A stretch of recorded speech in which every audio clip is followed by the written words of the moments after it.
A dying declaration is one of the most important exceptions to the general rule that evidence should be given in court by a witness under oath and subject to cross-examination. Under the Bharatiya Sakshya Adhiniyam, 2023, a statement made by a person regarding the cause of his death or the circumstances leading to his death is admissible after his death. Such a statement is called a dying declaration.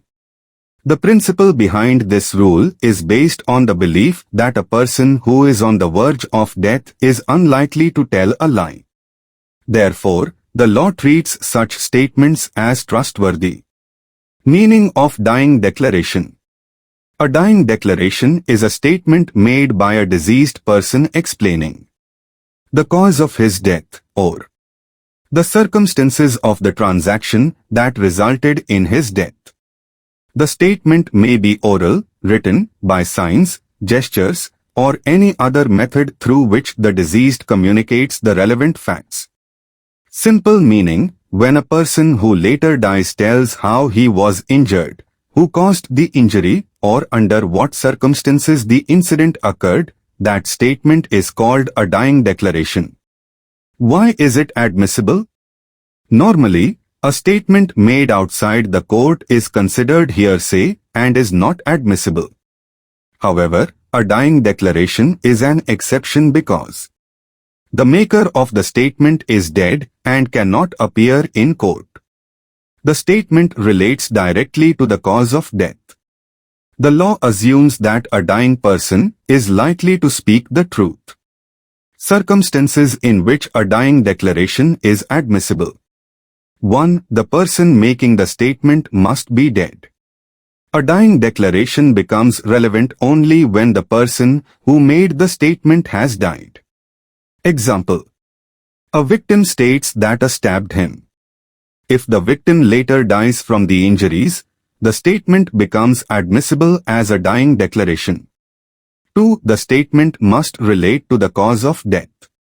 The statement must explain how the death occurred or who caused it. Example: before dying, B says, Ramesh poured kerosene on me and set me on fire.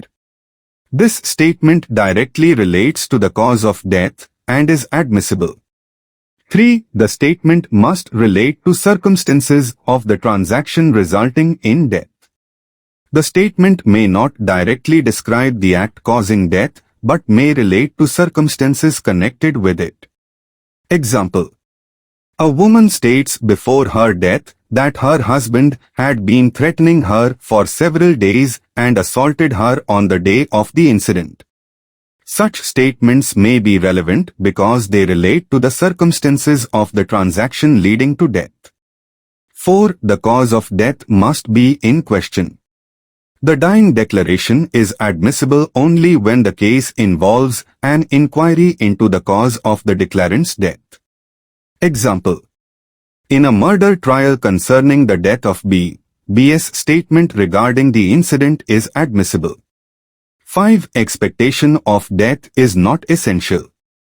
Unlike English law, Indian law does not require that the person must have expected death at the time of making the statement. Example: a seriously injured victim gives a statement believing he may recover. If he later dies, the statement can still be admissible as a dying declaration. Forms of dying declaration. A dying declaration may be oral statement, written statement, statement recorded by a magistrate, signs or gestures made by a person unable to speak. For example, a burn victim who cannot speak may identify the accused by nodding or pointing. Such communication may also be treated as a dying declaration.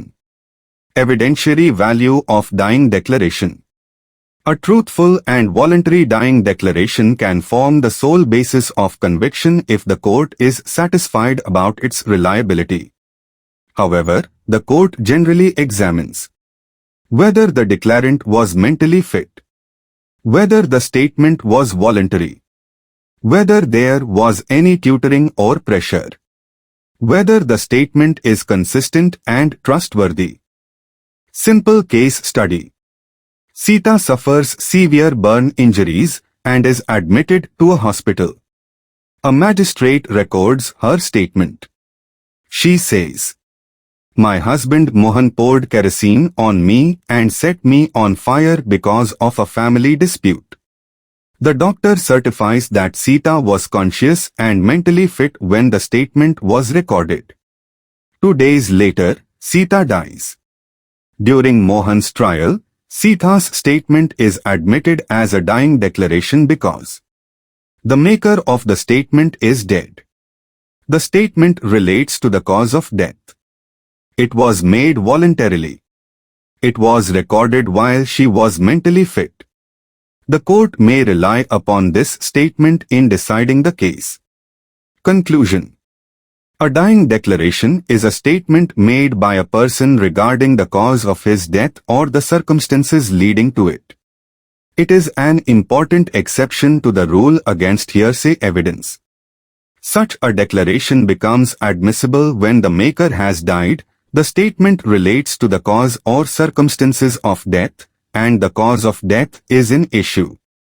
Because a dying declaration may become the basis of conviction, courts carefully examine its truthfulness, voluntariness, and reliability before relying upon it.